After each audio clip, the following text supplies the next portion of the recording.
mamurag isda, ang tinena, palitin ang mga isda diri. Bago lang magdapat, preska pa, isa sa imuha.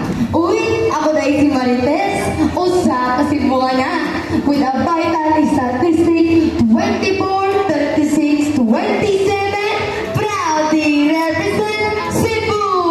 Sigal but ready to jingle, Esther Miguel.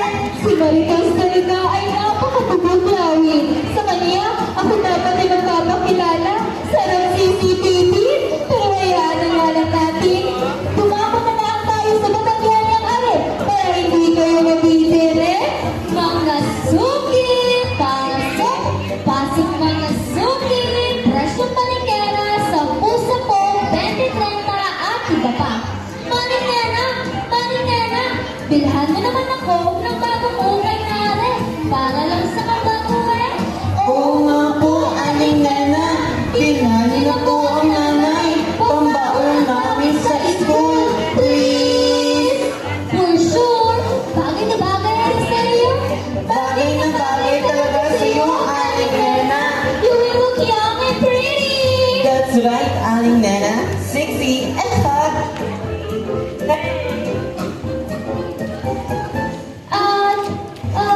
Baba amoy maasim ka talaga. Este, magmukhang may asim. Sus! Ito talaga si Maripel. Masyadong mapagbiro. Sa kay Aling Nena kung ano-anong itinituro. Galing siya sa Batangas, nakapag-asawa ng Ilonggo. Kaya lang, maagang naglaho. Taho, taho, taho ang dira. O siya, mukhang narito. Narito na si Berto, ang macho, brusco, at guwapito. Taho, taho, taho ang dira. Berto, manong tao nga guwapito. Maayong umaga ang marilag na bendera. Pili na kayo ng taho, mainit, mabuti, kaglapuyot ang sabaw ng sago. Galing pa ng Manila ang recipe na to. Itinuro yan ng amo ko. Ang taho mo ba na Berto, daw ikaw gid? Mahumok, lapuyot, maputi, kag namit gid ya. Kalamig jud sa imo taho, Prince ba? Ganahan jud ko. Ano nga sa lumats mo? Dugkay na napaligid eh. Ang mga isda mo, amang patayin. Ang kapitbahay talagang ito. Napakahilig mag-asaran. Pero ang minin nyo, kayo din ay ganito. Kagaya ng mahal ko, napakahilig mag-asar. Che, umayos ka. Baka magatuto kita na wala sa lugar. Ito naman si Anika. Siya ay anak ni Aling Lena. Ano kaya ang nagaganap sa kanilang dalawa? Ay, ito na tinanong. Di daw? Hambal ko, gen? Hilig ko gid sa mga itlog-itlog ya. Hayang bot sa imo, Ara ka naman sa pag-ibot mo. Ate mo na may anto. Sorry na eh. Kabalo ka lang gid na namiyan, hindi sa imo magsalod. Kay miski magsalalampo kay mo kilay. Guwapa ka man gyapon. Mangirit na nasa. Ang bot sa imo, Nakita mo ng sabat sa pamangkot ni Sir Roger? Atong bugtong pagyakap sa sariling pinagmulan. Mag-iting na puso'y sa bayan naghahari. Malikhaing diwa sa wika'y sumasalamin. Aligi ng dangal, kultura'y aalamin. Oo, kabutay-butay kanya. Has, anyway, di na yung mga beautiful friends na halin sa una, walang ikaw mo Japon pagpag-o. Mga uyaya Japon sa inyo. Buari bala, dula lang na sanay. Singsan, wala na sila nangin on time ha. On time? Pasensya lang ha. Nagulat pa kay matagaan. Crush yan ni mother. Ang habalot mo. Ay, grabe pa ang paglugot mo sa mga nagkalalapol, mga lugot, kagulig sa Eller. Huyak matasi mo, no? Miski, pila pa ka fonda and concealer itabon sa guya mo. Amo, managyapon. Whatever, importante, mas sexy ko sa ino. Himayaw ko ni, amo ni, kagamo ni, ikaw ya. Check, please, hamot ko alert. Ayun po, natawa na ng taa. Manong birds, lang nga duwa, pero may nalagid ka mag-inaway. Sobra pa ka mo sa nagadebate, o kung nagkabalagtasan. Speaking of, what if i-try na lang practice magkalagtasan? Pareho sa gitudlo ni Sir Monata para ma-challenge ka. Ay, for the go. Gusto ko na ang paksa, sino-offer me alabuton, babayi o Lalaki. Abo, di ato na nga suguran. Ang ganyang usapin ay hindi na kailangan pag-isipan.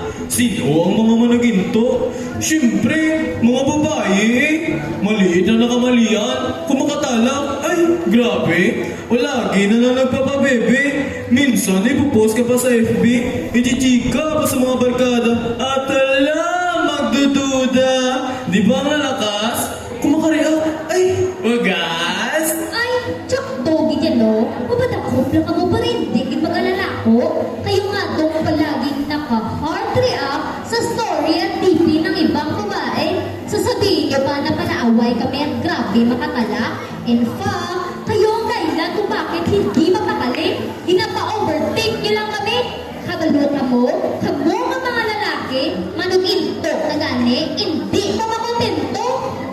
Puro kasinungalingan ang ganyang usapin. Kahit ang nuno sa punso ay nyo pang tanungin. Pumunta na lang sa batis na katotohanan at tanungin, batis na katotohanan, bakit mga babae pinagdududahan ang kanyang kasagutan? mag-message lang ang ibang lalaki ay kanila agad nire-replyan. Tapos kung tatanungin, kaibigan lang ko na, sino ento niya? Friend man lang gid, hindi manamod sa kung kabigi na pamangkutan. Malay mo, humanga lang sa aming katalinuhan. Pati mga peke, kaibigan, salaan ka mamon ginapatulan. Amo na may problema sa inyo, tanana lang ginasilosan. Mga praning kitman ka mo toon, derde nyo pang kandik. Tanay-tanana lang gid, gitaan nyo rason para lumbrikan. May mga nabalaan pa nga, tiyadi na sa bebre, kabala kaibig ko din. Hala, abi ko kita na nagabalagtasan.